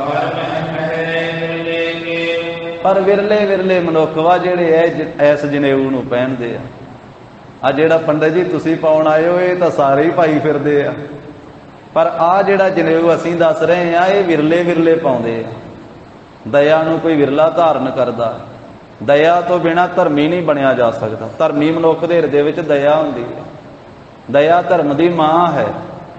ਧੌਲ ਧਰਮ ਦਇਆ ਕਾ ਪੂਤ, ਧਰਮ ਦਇਆ ਦਾ ਪੁੱਤਰ ਹੈ। ਸੰਤੋਖ ਥਾਪ ਰੱਖਿਆ ਜਿਨ ਸੂਤ। ਇਸ ਕਰਕੇ ਵਿਰਲੇ ਲੋਕ ਹਨ ਜਿਹੜਾ ਐਸਾ ਸ਼ੁਭ ਗੁਣਾਂ ਦਾ ਜਨੇਊ ਪਹਿਨਦੇ ਹਨ। ਪਰ ਜਿਨ੍ਹਾਂ ਭਾਗਾਂ ਵਾਲਿਆਂ ਨੇ ਦਇਆ, ਸੰਤੋਖ, ਜਤ ਸਤ ਵਾਲਾ ਜਨੇਊ ਆਪਣੇ ਹਿਰਦੇ ਰੂਪੀ ਗਲ ਵਿੱਚ ਧਾਰਨ ਕੀਤਾ ਹੈ, ਉਹ ਧਨਤਾ ਦੇ ਯੋਗ ਮਨੁੱਖ ਹਨ। ਮਾਈ ਭਾਈ, ਉਹਨਾਂ ਨੇ ਆਪਣਾ ਜੰਮਣ ਮਰਨ ਦਾ ਦੁੱਖ ਖਤਮ ਕਰ ਲਿਆ। ਉਹ ਲੋਕ ਦੇ ਵਿੱਚ ਵੀ ਆਨੰਦ ਦੇ ਸਹਿਤ ਆ, ਪਰਲੋਕ ਵਿੱਚ ਵੀ ਸ਼ੋਕਾਂ ਤੋਂ ਰਹਿਤ ਹੋ ਕੇ ਆਨੰਦ ਸਹਿਤ, ਖੁਸ਼ੀਆਂ ਸਹਿਤ ਹੋ ਜਾਂਦੇ ਹਨ। ਉਹਨਾਂ ਨੂੰ ਤੇ ਜਮਦੂਤ ਵੀ ਸਨਮਾਨ ਦਿੰਦੇ ਆ, ਜਿਨ੍ਹਾਂ ਨੇ ਇਹ ਸ਼ੁਭ ਗੁਣ ਧਾਰਨ ਕੀਤੇ। ਜਮਦੂਤ ਵੀ ਉਹਨਾਂ ਅੱਗੇ ਹੱਥ ਜੋੜ ਕੇ ਖਲੋ ਜਾਂਦੇ ਆ ਵੀ ਤੁਸੀਂ ਮਹਾਨ ਹੋ, ਜਿਨ੍ਹਾਂ ਨੇ ਇਹ ਸ਼ੁਭ ਗੁਣ ਧਾਰਨ ਕੀਤੇ ਆਪਣੇ ਜੀਵਨ ਵਿੱਚ। ਇਸ ਕਰਕੇ ਇਹ ਪੰਡਤ ਜੀ, ਇਸ ਵਿਧੀ ਜਾਂ ਜੇ ਤੁਹਾਡੇ ਪਾਸੋਂ ਕਹੀਏ ਤੁਹਾਡੇ ਪਾਸ ਹੈ ਜਨੇਊ, ਤਾਂ ਫਿਰ ਇਹ ਪਾਪਾਂ ਨੂੰ ਨਾਸ਼ ਕਰਨ ਵਾਲਾ ਸ਼ੁਭ ਗੁਣਾਂ ਦਾ ਜਨੇਊ ਮੇਰੇ ਗਲ ਵਿੱਚ ਤੁਸੀਂ ਪਾ ਦਿਓ। ਤੇ ਜਿਹੜਾ ਤੁਸੀਂ ਪਾਉਂਦੇ ਹੋ, ਤੁਸੀਂ ਇੱਕ ਸੂਤ ਨੂੰ ਗੰਢਾਂ ਜਿਹੀਆਂ ਦੇ ਦਿੰਦੇ ਹੋ। ਉਹ ਸੂਤ ਨੂੰ ਕਪਾਹ ਦਾ ਵੱਟ ਕਰਕੇ ਤੇ ਫਿਰ ਉਸ ਕਪਾਹ ਦਾ ਸੂਤ ਤੇ ਉਹਨੂੰ ਫਿਰ ਗੰਢਾ ਦਿੰਦੇ ਹੋ। ਪੰਡਤ ਜੀ ਤੁਹਾਡੇ ਵਾਲਾ ਜਨੇਊ ਤਾਂ ਇੱਥੇ ਹੀ ਸੜ ਜਾਂਦਾ, ਇਹ ਅੱਗੇ ਨਾਲ ਨਹੀਂ ਜਾਂਦਾ। ਜਿਹੜਾ ਗੰਢਾਂ ਦੇ ਕੇ ਤੁਸੀਂ ਤੇ ਫੂਕਾ ਫਾਕਾ ਮਾਰ ਕੇ ਮੰਤਰ ਪੜ੍ਹ ਕੇ ਪਾ ਦਿੰਦੇ ਹੋ ਨਾ ਗਲ ਵਿੱਚ, ਇਹ ਇੱਥੇ ਹੀ ਸੜ ਜਾਂਦਾ। ਜਦੋਂ ਅੰਤਮ ਸੰਸਕਾਰ ਹੁੰਦਾ ਦੇਹ ਦਾ, ਸਰੀਰ ਦਾ, ਇਹ ਅੱਗੇ ਨਹੀਂ ਜਾਂਦਾ ਨਾਲ। ਇਸ ਕਰਕੇ ਤੁਹਾਡਾ ਇਹ ਕੱਚਾ ਕੰਮ ਹੈ, ਕੱਚਾ ਹੈ ਜਨੇਊ, ਇਹ ਸੱਚਾ ਤੇ ਪੱਕਾ ਨਹੀਂ ਹੈ। ਤੇ ਮੂਰਖ ਲੋਕ ਵਿਖਾਵਾ ਕਰਦੇ ਹੁੰਦੇ ਆ ਪੰਡਤ ਜੀ, ਬੇਸਮਝ ਲੋਕ, ਉਹ ਲੋਕ ਵਿਖਾਵਾ ਕਰਦੇ ਵੀ ਲੋਕਾਚਾਰੀ ਕਰ ਲਈਏ, ਚੱਲ ਲੋਕ ਕਹਿਣਗੇ ਧਰਮੀ ਬਣ ਗਿਆ, ਉਸ ਤਰ੍ਹਾਂ ਭਾਵੇਂ ਨਾ ਹੀ ਬਣ ਗਿਆ, ਕਿ ਦਿਨੇ ਦਿਨੇ ਕਿਰਪਾਨ ਪਾ ਲਿਆ ਕਰੀਏ, ਰਾਤ ਨੂੰ ਭਾਵੇਂ ਲਾ ਕੇ ਰੱਖ ਦਈਏ, ਕਹਿਣ ਤਾਂ ਸਹੀ ਵੀ ਉੱਤੋਂ ਦੀ ਪਾਈਏ। ਤੇ ਇਸ ਕਰਕੇ ਲੋਕ ਵਿਖਾਵਾ, ਇਹਦਾ ਭਾਵ ਇਹ ਨਹੀਂ ਵੀ ਨਹੀਂ ਪਾਉਣੀ ਚਾਹੀਦੀ, ਪਾਉਣੀ ਚਾਹੀਦੀ ਹੈ, ਇੱਥੇ ਪੈਰ ਪਹਿਨਣੀ ਚਾਹੀਦੀ ਹੈ। ਕਲਗੀਧਰ ਪਾਤਸ਼ਾਹ ਨੇ ਆਖਿਆ ਦਿਨੇ ਰਾਤ ਸਦਾ, ਇਹ ਤਾਂ ਇੰਨੀ ਜ਼ਰੂਰੀ ਆ। ਜਦੋਂ ਅੰਤਮ ਸੰਸਕਾਰ ਹੋਣਾ ਉਦੋਂ ਵੀ ਨਾਲ ਹੀ ਪੰਜੇ ਕਕਾਰ ਹੋਣੇ ਚਾਹੀਦੇ। ਇੱਕ ਦਿਨ ਸਤਿਕਾਰਯੋਗ ਭਾਈ ਸਾਹਿਬ ਜੀ ਬੇਨਤੀ ਕਰਦੇ ਸੀ ਵੀ ਜਦੋਂ ਕੋਈ ਪੁਰਾਣੀ ਚੜ੍ਹਾਈ ਕਰ ਜਾਵੇ ਤੇ ਉਹ ਕਛਹਿਰੇ ਦਾ ਕੀ ਕਰੀਦਾ। ਕਛਹਿਰਾ ਜਿਹੜਾ ਹੈ ਮਰਿਆਦਾ ਵਿੱਚ ਲਿਖਿਆ ਹੈ ਕਿ ਅੰਮ੍ਰਿਤਧਾਰੀ ਨੂੰ ਉਹਦੇ ਸਵਾਸ ਤਿਆਗਣ ਤੋਂ ਬਾਅਦ ਵੀ ਜਦੋਂ ਇਸ਼ਨਾਨ ਕਰਾਉਣਾ ਤੇ ਜਿਵੇਂ ਪਹਿਲਾਂ ਇਸ਼ਨਾਨ ਕਰਦਾ ਉਸੇ ਤਰੀਕੇ ਨਾਲ ਉਹਦਾ ਇਸ਼ਨਾਨ ਕਰਾਇਆ ਜਾਣਾ ਚਾਹੀਦਾ ਮਾਈ ਭਾਈ ਦਾ। ਦੋਵਾਂ ਪੈਰਾਂ 'ਚੋਂ ਕਛਹਿਰਾ ਇਕੱਠਾ ਨਹੀਂ ਲਾਉਣਾ ਚਾਹੀਦਾ। ਜਿਵੇਂ ਮਰਿਆਦਾ ਹੈ ਸਾਡੀ, ਉਸੇ ਤਰ੍ਹਾਂ ਹੀ ਸਵਾਸ ਪੂਰੇ ਹੋਣ ਤੋਂ ਬਾਅਦ ਵੀ ਇੱਕ ਪੈਰ 'ਚੋਂ ਇੱਕ ਪਹੁੰਚਾ ਲਾ ਕੇ ਸੁੱਕੇ ਕਛਹਿਰੇ ਦਾ ਇੱਕ ਪਹੁੰਚਾ ਪਾ ਕੇ ਫਿਰ ਦੂਜਾ ਲਾਉਣਾ ਚਾਹੀਦਾ। ਕਛਹਿਰਾ ਪਾ ਕੇ ਤੇ ਦੂਜੇ ਕਛਹਿਰਾ ਜਿਹੜਾ ਉਹ ਲੱਕ ਨਾਲ ਕਮਰ ਕੱਸਾ ਵੀ ਲਾਉਣਾ ਚਾਹੀਦਾ। ਤੋ ਇਸ ਕਰਕੇ ਅੰਮ੍ਰਿਤਧਾਰੀਆਂ ਦੀ ਮਰਿਆਦਾ ਇਹ ਹੈ, ਅੰਮ੍ਰਿਤਧਾਰੀ ਨੇ ਜਦੋਂ ਅੰਮ੍ਰਿਤ ਛਕਿਆ, 5 ਕਕਾਰਾਂ ਦਾ ਧਾਰਨੀ ਹੋ ਗਿਆ, ਤੇ ਉਹਦੇ ਆਖਰੀ ਸਵਾਸ ਤੋਂ ਬਾਅਦ ਅੰਤਮ ਸੰਸਕਾਰ ਤੀਕ 5 ਕਕਾਰ ਉਹਦੇ ਨਾਲ ਹੀ ਰਹਿਣੇ ਚਾਹੀਦੇ। ਕੇਸ, ਕੰਘਾ, ਕੜਾ, ਕਿਰਪਾਨ, ਕਛਹਿਰਾ। ਕਛਹਿਰੇ ਦੀ ਤੇ ਇੱਥੋਂ ਦੀ ਇੱਕ ਮਰਿਆਦਾ ਵਾ ਵੀ ਜੇ ਕਿਤੇ ਦੋਵੇਂ ਪਹੁੰਚੇ ਭੁਲੇਖੇ ਨਾਲ ਵੀ ਲੈ ਜਾਣ ਨਾ ਇਕੱਠੇ, ਫਿਰ 5 ਸਿੰਘਾਂ ਦੇ ਪਾਸੋਂ ਅਰਦਾਸ ਕਰਾਉਣੀ ਹੁੰਦੀ ਆ। ਇਹ ਮਰਿਆਦਾ ਦਿੱਤੀ ਹੈ ਵੀ 5 ਅੰਮ੍ਰਿਤਧਾਰੀ ਸਿੰਘ ਹੋਣ ਤੇ ਉਹ ਅਰਦਾਸ ਕਰਨ ਜੇ ਇਕੱਠੇ ਲੈ ਜਾਣ। ਕੜਾ ਟੁੱਟ ਜਾਵੇ ਜਾਂ ਲੱਥ ਜਾਵੇ, ਕੰਘੇ ਦਾ ਦੰਦਾ ਭੁਰ ਜਾਵੇ ਜਾਂ ਕੰਘਾ ਟੁੱਟ ਜਾਵੇ ਜਾਂ ਡਿੱਗ ਪਵੇ, ਕਿਰਪਾਨ ਡਿੱਗ ਪਵੇ, ਇਹਨੂੰ ਲੈ ਕਰਕੇ ਆਪ ਹੀ ਗੁਰਸਿੱਖ ਅਰਦਾਸ ਕਰ ਸਕਦਾ ਹੈ ਵੀ ਮਹਾਰਾਜ ਕਕਾਰ ਸਰੀਰ ਤੋਂ ਵੱਖਰਾ ਹੋ ਗਿਆ ਸੀ, ਹੁਣ ਪ੍ਰਾਪਤ ਕਰ ਲਿਆ ਹੈ, ਤੇ ਜਪਜੀ ਸਾਹਿਬ ਦਾ ਪਾਠ ਕਰਕੇ ਅਰਦਾਸ ਬੇਨਤੀ ਕਰੇ ਮਹਾਰਾਜ ਦੇ ਚਰਨਾਂ 'ਚ। ਜਿਹੜਾ ਨਹੀਂ ਜਪਜੀ ਸਾਹਿਬ ਕਰ ਸਕਦਾ ਉਹ ਗੁਰਮੰਤਰ ਪੜ੍ਹ ਕੇ, ਮੂਲ ਮੰਤਰ ਪੜ੍ਹ ਕੇ ਮਹਾਰਾਜ ਚਰਨਾਂ 'ਚ ਅਰਦਾਸ ਕਰੇ।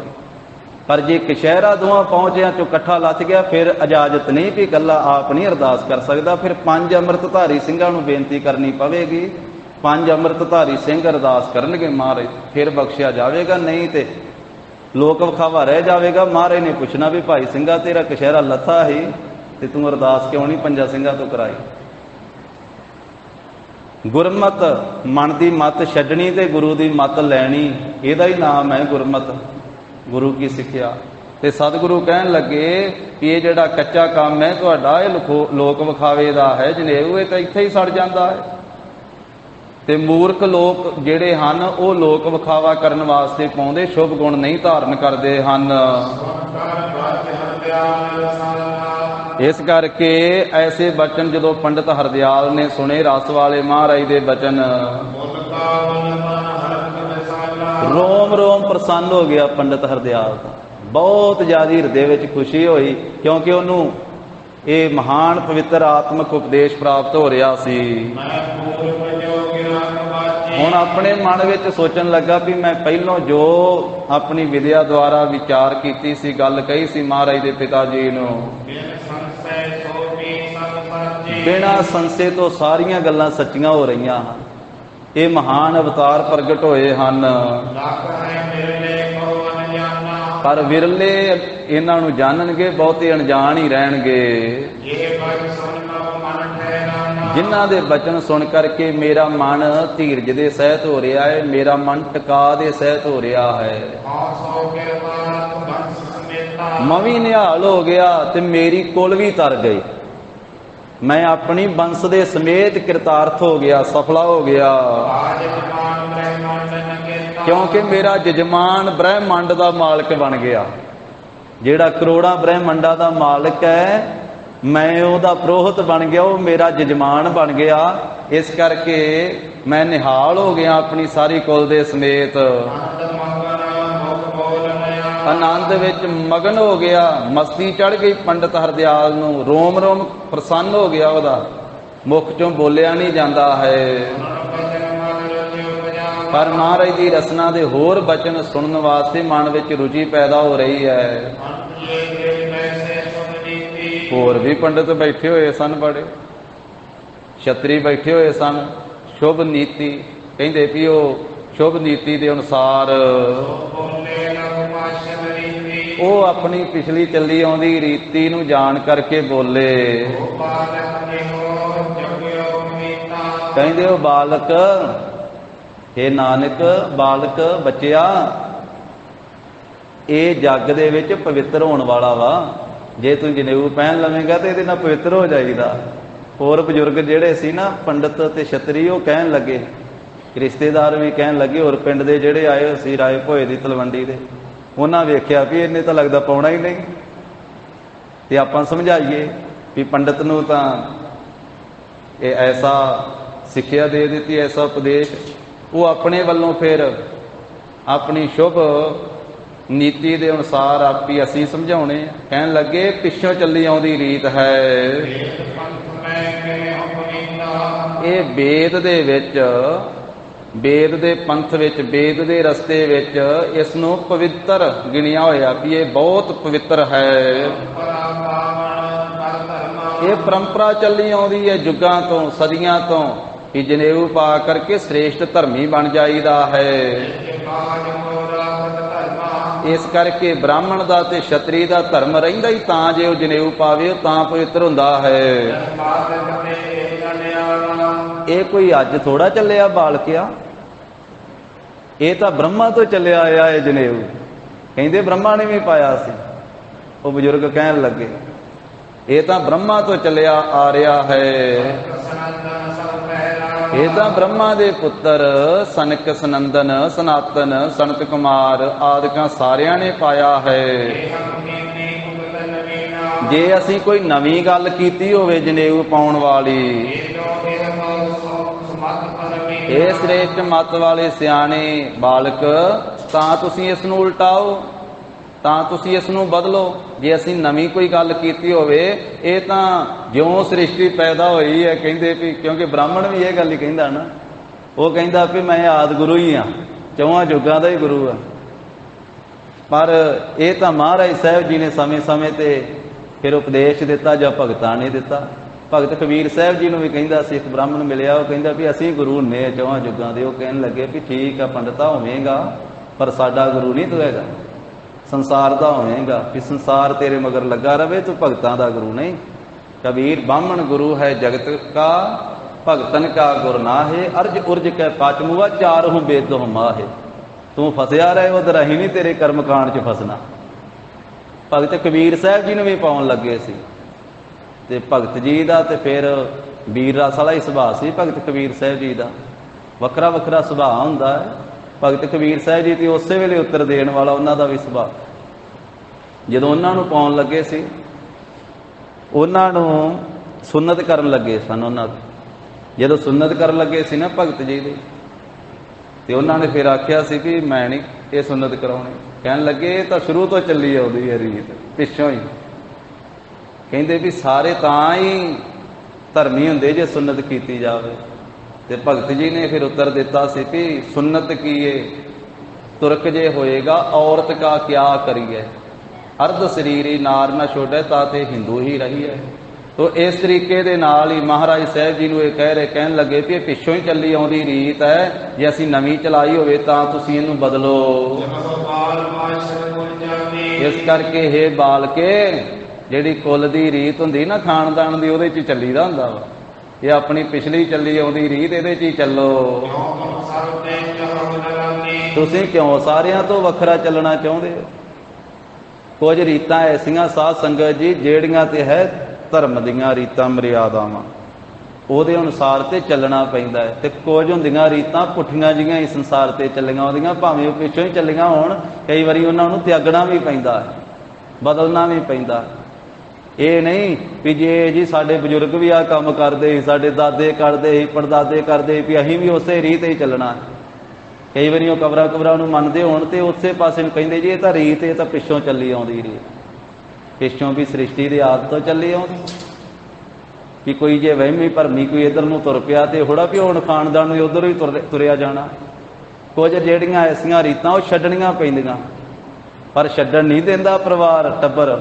ਉਹ ਸਾਰੇ ਆਲੇ ਦੁਆਲੇ ਇੱਕ ਅੱਧਾ ਛੱਡਣ ਲੱਗੇ ਨਾ ਵਿੱਚੋਂ, ਜਿਹੜਾ ਸਿੱਖੀ ਵਾਲੇ ਪਾਸੇ ਆਵੇ, ਬਾਕੀ ਸਾਰੇ ਘੇਰ ਲੈਂਦੇ ਉਹਨੂੰ। ਇਹ ਪੰਜਾਂ ਸੰਸਕਾਰਾਂ ਦੇ ਵਿੱਚ ਹੀ ਆਪਣੇ ਘਰਾਂ 'ਚ ਇਹ ਕੁਝ ਵਾਪਰਦਾ।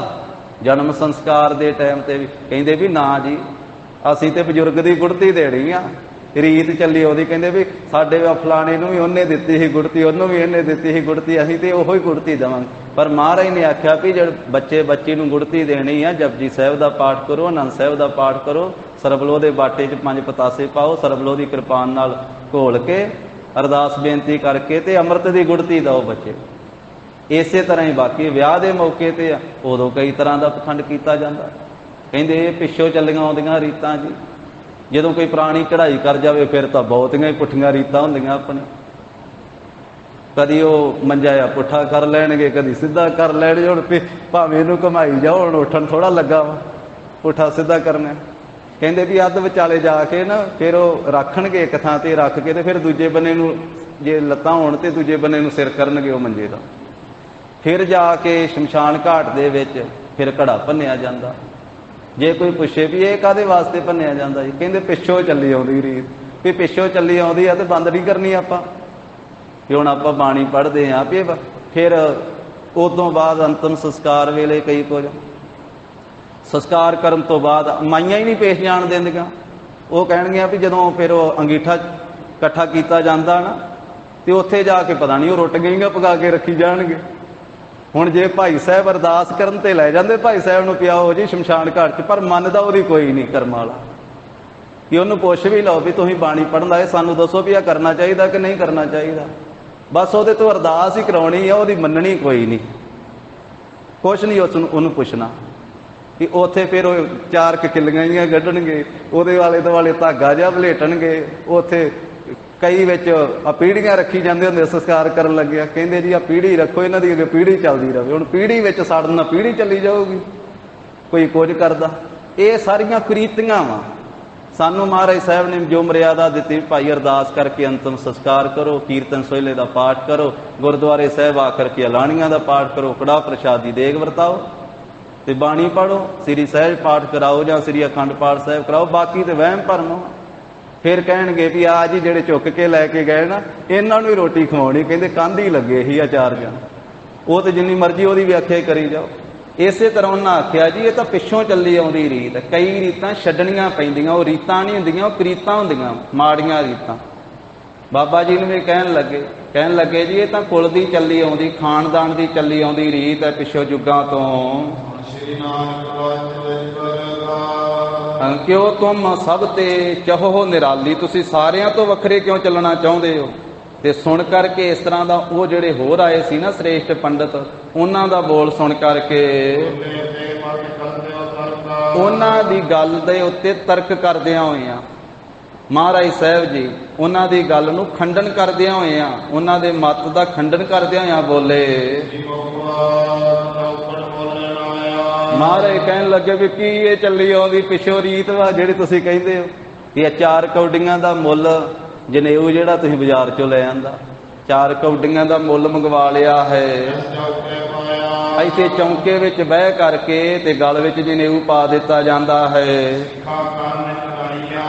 ते पंडित कोले बह करके ते कुछ सिੱਖਿਆ ਕੰਨ च सुना दिंदा है। पंडित कोले बह के जनेऊ पाउण तो बाद भी हुण जी तूं धर्मी बन गया, हुण तूं द्विज बन गया, ते हुण तूं आ मर्यादा धारिया करनी है। जदों प्रशादा छकना रोटी छकनी उदों गल दे कपड़े ला दिया करने, ते जदों हुण तूं चौंके विच बह के छकिया करना, इधर उधर बैठ के नहीं छकना। हुण तूं पंडित जो बन गया, हुण तूं छतरी बन गया, द्विज बन गया। वो कुछ होर भी सिੱਖਿਆ जिहड़ी है जो मर्यादा है वो कंन विच चढ़ा दित्ती जांदी, सुना दित्ती जांदी है। ते गुरु फिर अपने आप नूं ब्राह्मण जिहड़ा वो गुरु कहाउण लग पैंदा, सिੱਖਿਆ दे के कंन च जनेऊ पा के ब्राह्मण गुरु बन गया। जिन्हों जनेऊ पाया सी वो जदों सवास उहदे पूरे हो गए वो मर गया, ਉਹਦਾ अंतिम संस्कार होया ते संस्कार दे मौके दे ਉਹਦੇ ਵਿੱਚ ही अग्नि दे लकड़ां दे विच जनेऊ जिहड़ा सी ਉਹ ਝੜ ਗਿਆ। शुभ गुण ਉਹਨੇ कोई धारण नहीं कीता, सिर्फ जनेऊ पा छड्डिया ते अगे ते महाराज कहंदे बिना जनेऊ तो ही गया।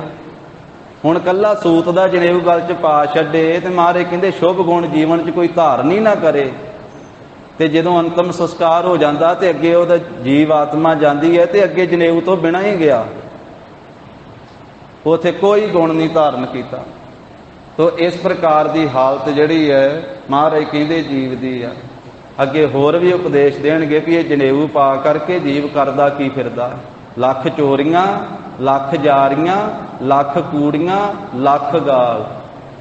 एक नहीं आखी महाराज ने आख्या लखां ही अपनी जिंदगी दे विच चोरियां करदा, लखां ही जारियां करदा, लखां ही ये झूठ बोलदा, लखां ही गालां कढ़दा,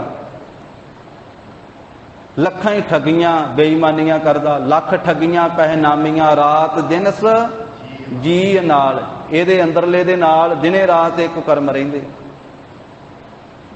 रात दिन सजीय नाल तग कपाहो कतीए बामण वट्टे आए। कपाह दा जनेऊ वट करके ब्राह्मण ने पा दिता।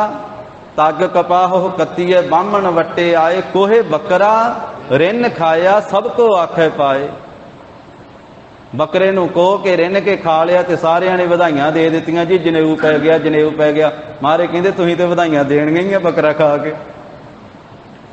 भी तुसीं ते सिर्फ इसे करके कहने हो भी ये चली आउंदी रीत वा भी किते बंद ना हो जावे साडा बकरा खाना ना बंद हो जावे किते।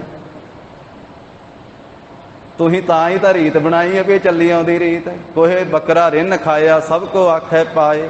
होए पुराना सुटिया भी फिर पाइए होर। नानक तग ना टुटाई जे तग होवे जोर। ये सारे बचन महाराज अगे करनगे कल दे प्रसंग विच आवेगा।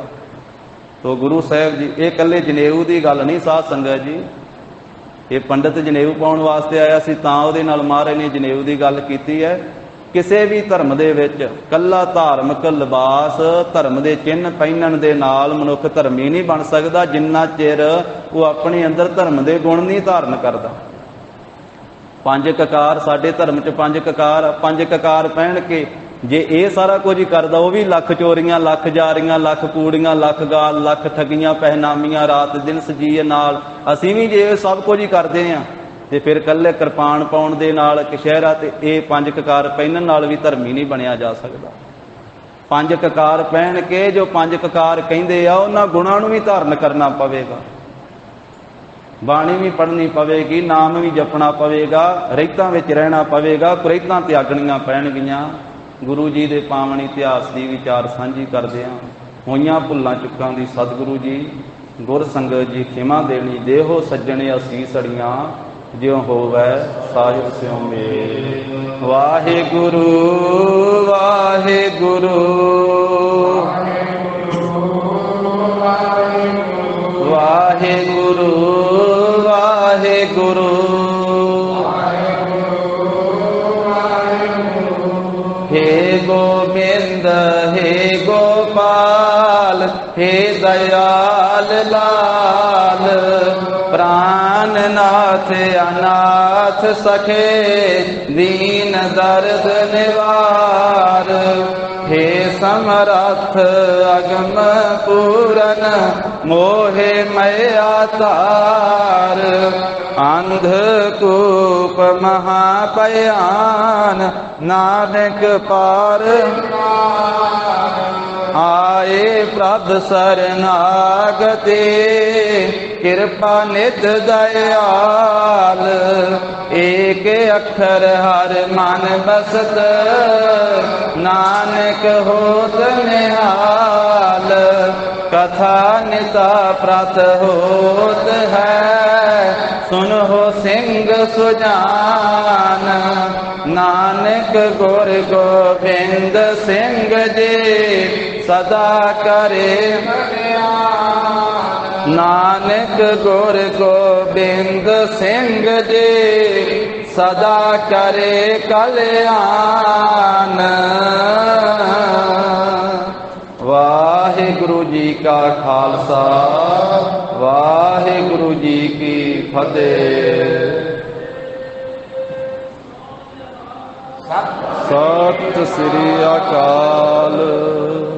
वाहिगुरु जी का खालसा वाहिगुरु जी की फतेह।